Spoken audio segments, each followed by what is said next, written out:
Hello, benevolent beings. Today, I want to talk about having a thriving holistic health business.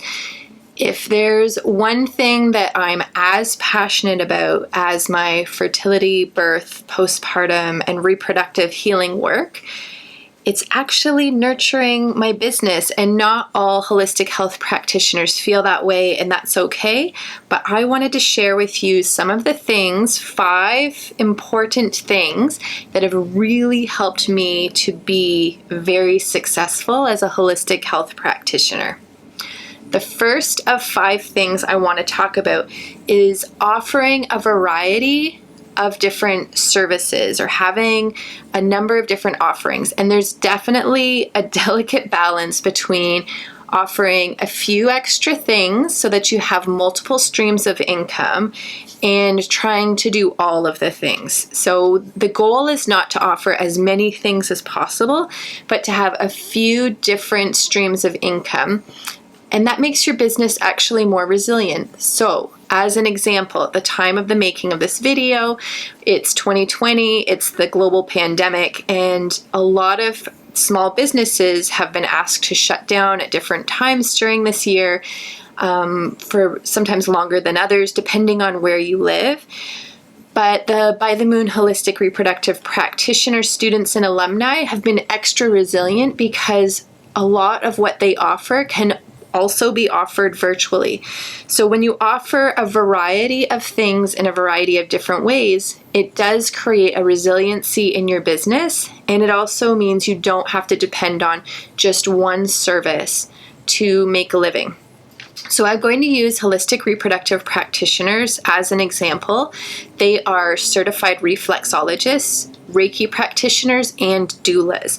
They can support a broad spectrum of people. And so while their special focus is reproductive healing specifically, and a lot of their clients will be trying to conceive or already pregnant or postpartum, they can also help people who have other health conditions as well. Because as certified reflexologists, they can provide healing support to people who have insomnia, sciatic pain, fibromyalgia, diabetes, high blood pressure, or even not have a health condition but just want to use preventative natural healing practices to stay healthy and well. So regardless of what age someone is, what gender, what healing conditions they have, everyone can benefit from reflexology and Reiki sessions. Holistic reproductive practitioners are also not limited to fertility, pregnancy, birth, postpartum, and loss. They can also support teens, for example, so that they can learn healthy practices to heal their reproductive systems early and to support healthy reproductive systems for their whole life, so that when they're 30, 35, 40, they're not struggling to conceive is the hope. They can also help people who are perimenopausal or in menopause to help minimize the symptoms and create more comfort and ease in their life. They can help men, biological men. They can help trans people. There are no limits. They can help babies, children. So that creates a real resiliency in their work. And so their marketing might be focused at reproductive healing, but they're not limited to that. With Reiki, they can support the same person 2 different ways. So if somebody's coming for regular reflexology sessions, but the holistic reproductive practitioner recognizes that there's an energetic or emotional piece to the health condition, which there almost always is, then they can have the same client come back for another service so that they can heal it on multiple layers of their being, which makes the healing even more effective. So when they come back for future reflexology sessions, the healing will go even faster. And because they're doulas, it means that they can have that extra income coming in by attending births. They're more likely to get more clients because they offer reflexology and Reiki, so sometimes fertility clients turn into birth doula clients, or they might stand out in their community because they have these additional certifications, and those are services that they can offer during the birth. But it also means that you don't have to attend births all year long. So you can take months off for family time or to prevent burnout, because being on call is really hard, and you'll have these consistent other streams of income coming in. So if you're not a holistic reproductive practitioner, you can still add a couple of different complementary streams of income so that you can offer more services to the same people and attract more people into your practice. I really believe in target marketing, but being able to support somebody's, grandmother or brother with a different health condition is going to make you even busier. The second of the 5 tips for having a thriving holistic health practice is to have a strong social media presence. When I started my holistic health business, we didn't have a lot of social media.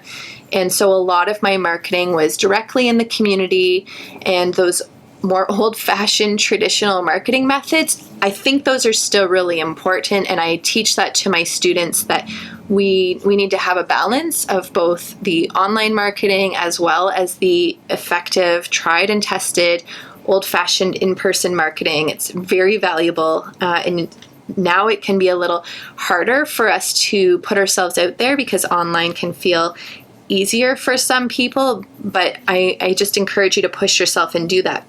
But a strong social media presence means being very generous with what you know. So if you haven't already determined, I am very generous with what I know. I try not to hold anything back in my social media presence. I don't reserve anything.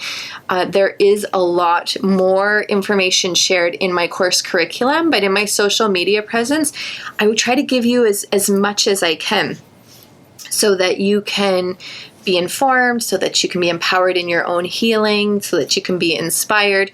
So the first rule of a strong social media presence is to be very generous with your wisdom.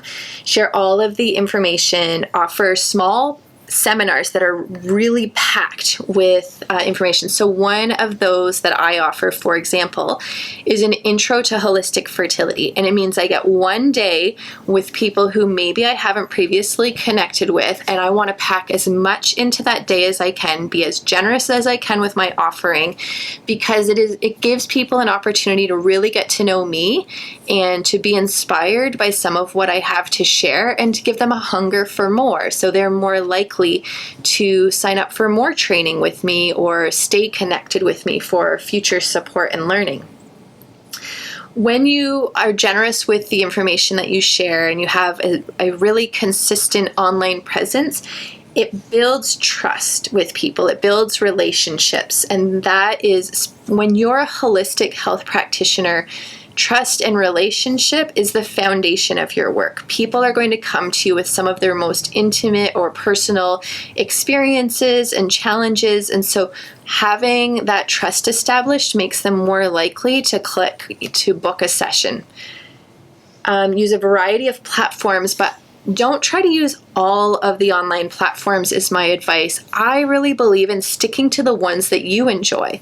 So if there are online platforms that you go to for your own personal entertainment and information, those are the ones that you're going to enjoy using more for your work. So if there's one or two that you just don't get, or you would never log into and use, then don't worry about having a presence on it for your business. I really enjoy watching YouTube videos, and that's why I have a YouTube presence, and I like to share information here. I also really enjoy Instagram. I like the visuals and the little bites of information and the videos there, and so that's another one that I enjoy. That makes my marketing more enjoyable. It means that I get what the audience is looking for because I am also part of the audience. So some of the other online platforms I just don't use as much, and I like to put as much energy as I can into the ones that I enjoy. I already mentioned networking locally, and I'm coming back to that now. That is key number 3 to having a thriving holistic health business. One of the things that people don't think of when they're networking locally is offering referrals. So if you're going to a complementary practitioner who offers a service that maybe you don't offer but serves the same market, a lot of people will go in and ask if they can leave their business cards. Hi, I'm Michelle.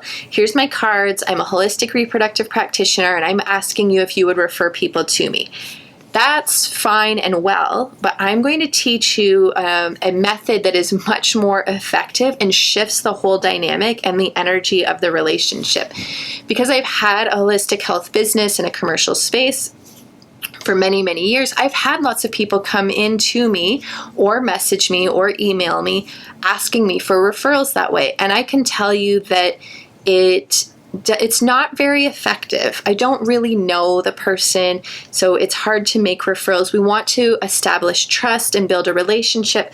And so a much more effective way to nurture those relationships is actually to go in, meet the other practitioner at a time that works for them, and offer them referrals. Don't ask for something. Ask them instead who their ideal clients are. What are their areas of specialty? What kinds of challenges or problems should I refer to them that I come across in my clientele? It really shifts the relationship because they recognize that you're wanting to support their business, not just get something from them. And because that's the starting point to building a relationship, you will get referrals in return. So make your networking about offering referrals before asking for them.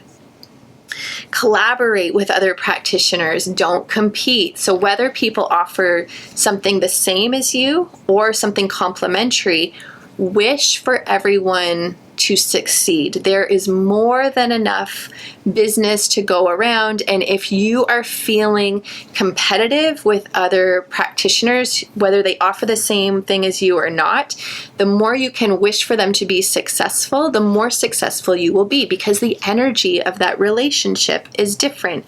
So if you're feeling envious or jealous of another practitioner, then that comes with the energy of lack or feeling not enough. And if you recognize that in yourself, you can catch yourself and recognize that it is a myth.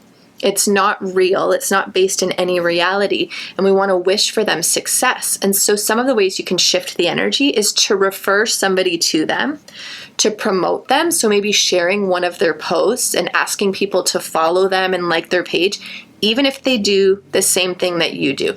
I'm asking you to trust the energy of this, that it will benefit you, and to let go of the fear-based energy that says, when they are successful, I can't be. Because now that I've said that, can you see how that's obviously not true? I've been referring to others and celebrating their success for years, and I've only become more successful. So you can trust me on this one. I have lots of experience putting it to the test. So far we've covered have multiple streams of income, offer a variety of services and offerings. The second one was have a strong social media presence, be really generous with your wisdom. Network locally, so refer to others, collaborate, don't compete. The fourth key of the 5 keys to a thriving holistic practice is practice what you preach. If you are a healing practitioner, you best be investing in healing yourself. If you are a reflexologist, go for reflexology sessions, go for Reiki sessions. If you're any kind of a healing practitioner, go to counselors, try out other people's healing services. If you tell yourself that you can't afford to invest in healing yourself, this creates a belief system in you that you think other people are the same. And so again, the energetics of that is you won't have a thriving business. If you can prioritize your own healing by supporting other healing practitioners, showing up, doing the work, you can save the money other places, right? So if you would normally buy yourself a fancy coffee or go out for meals, save that money instead for your healing if you can. And you will get the money back in your own practice. You also have to practice real self-care and be empowered in your own healing. So a meditation practice, yoga, exercising, spending time in nature, eating nourishing foods, all of these things don't cost you anything additional, but we want to be a role model for our clients. But what it also does is the more you heal, you can only take others as far as you've come.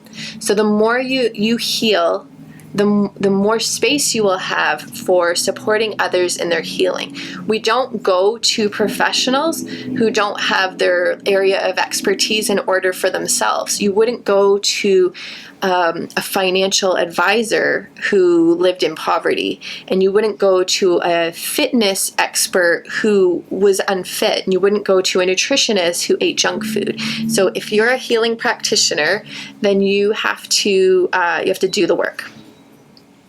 The fifth key for manifesting your thriving health practice is manifestation. So we've been talking about the energy of a thriving business.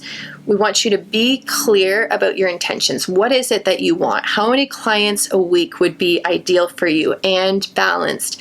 What does the rest of your life look like? So how do you have balance in your professional world? So we look at how many clients per week, perhaps how much time is slotted for administrative work and marketing and social media and creating content. And then where do you slot in time with family members and friends and self-care practices? So get really clear about what that ideal week or that ideal month looks like. Take a little bit of action every day, right? So manifestation doesn't necessarily just happen to us. We have to be doing the things to get there. So putting ourselves out there, let go of attachment to outcomes. So we're getting clear and creating a vision, but also trusting the universe to provide for us an abundant and fulfilling practice without being too attached to what that looks like. Your business is like a baby. It's going to evolve however it's going to evolve. I could have never envisioned the business that I have today 10 years ago. But this is extremely fulfilling. It's more than I could have imagined. So we really want to set the intention and then let it go. Do not get too attached. That's where we get really stuck in the manifestation process.